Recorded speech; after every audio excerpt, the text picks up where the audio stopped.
Bonjour à tous, c'est Sébastien Richard, l'investisseur grand moi.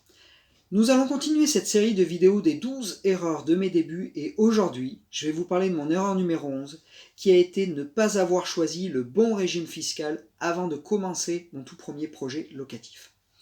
Dès que j'ai acheté mon premier logement pour pouvoir faire la location meublée longue durée, durant le début de la période des travaux, je me suis rendu compte de quelque chose. Je me suis dit, Seb, il y a quelque chose de bizarre au niveau des calculs que tu as fait pour calculer combien tu allais te générer de rente, de cash flow par mois, une fois que tu aurais mis ton premier locataire en place. Je me suis dit, Seb, c'est bizarre. Tu es en train de lire un article sur Internet et tu viens d'apprendre un nouveau terme, les prélèvements sociaux.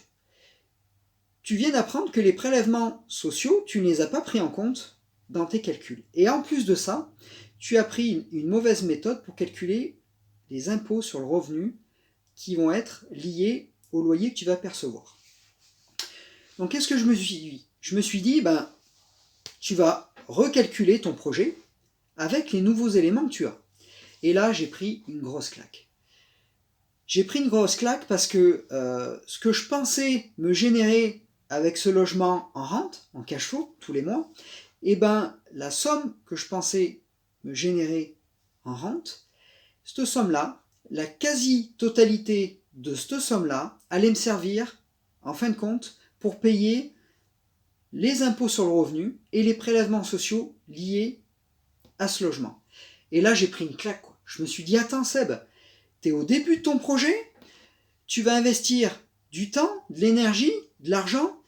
Les travaux ont duré 2 ans. Je me suis dit, attends, tu vas finaliser un projet, mettre un locataire en place, et pour ça, ne quasiment rien gagner tous les mois. D'autant plus qu'après, la gestion des entrées, des sorties des locataires et autres, tout ça, en fait, ça va pas te rémunérer, quoi. Tu vas gagner 4 à 5 euros, allez, au pire des cas, par mois. Et là, il fallait que je trouve une solution. Ce qu'il faut savoir en France, c'est quand vous percevez un loyer, l'État, toutes les années, en fonction de tous les loyers que vous avez perçus, va calculer un résultat fiscal qui va permettre de calculer les impôts sur le revenu et les prélèvements sociaux. Donc pour nous, le résultat fiscal, c'est quand même quelque chose d'un peu abstrait.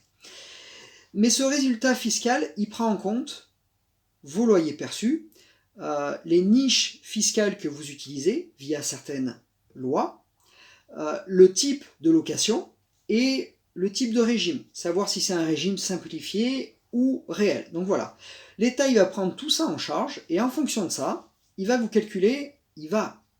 se calculer un résultat fiscal pour savoir si vous allez payer des impôts et des prélèvements sociaux.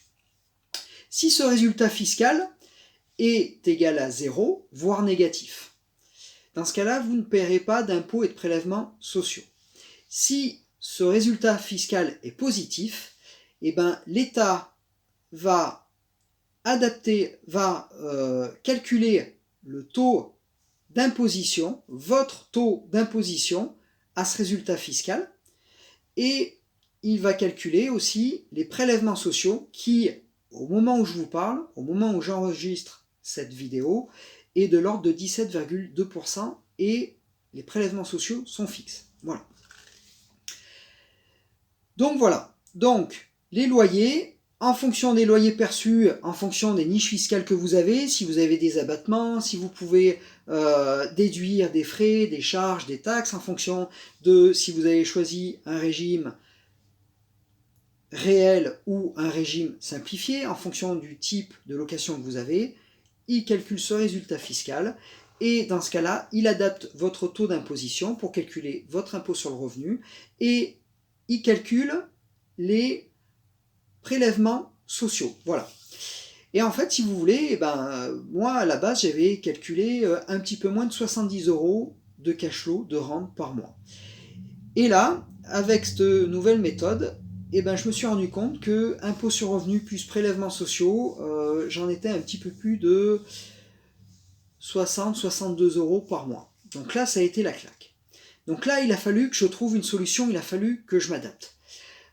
Durant plusieurs mois, j'ai essayé de me renseigner, de m'informer sur Internet, de me faire conseiller. et je me suis rendu compte que j'avais pas choisi le bon régime fiscal. Donc j'ai utilisé un autre régime fiscal, au réel, qui me prendrait un petit peu plus de temps au niveau administratif, mais qui me permettrait justement de passer à ces quelques euros de cash flow, générés chaque mois une fois que j'aurai mis un locataire en place, à l'augmenter à peu près entre 60 à 70 euros. Exactement, je crois que c'était de l'ordre de 67-68 euros. Donc déjà, j'étais content parce que j'avais rebondi, j'avais trouvé une solution, et j'avais réussi en finalité à convertir mon loyer à 18% en cash flow, en rente, tous les mois. Et là, j'avais Louis, le cochon tirelire, il était redevenu content. Voilà. J'avais pu trouver une solution pour pouvoir regonfler mon cash flow. Moi, le conseil que je peux vous donner, c'est quand vous commencez un projet comme ça, il faut vraiment que vous soyez au courant sur le plan fiscal, ainsi que tout ce qui est les charges, tout ce que vous aurez à payer dans l'avenir et qui va être lié à ce logement. C'est important. Il ne faut pas avoir de surprise là-dessus, parce que sinon, vous réduisez votre cash flow, votre rente, et le problème qu'il y a, c'est qu'après, c'est Louis, le cochon tirelire, qui n'est pas content. Voilà, pensez toujours à ça. Attention, on ne réduit pas le cash flow, sinon Louis, le cochon tirelire, lui, il n'est pas content.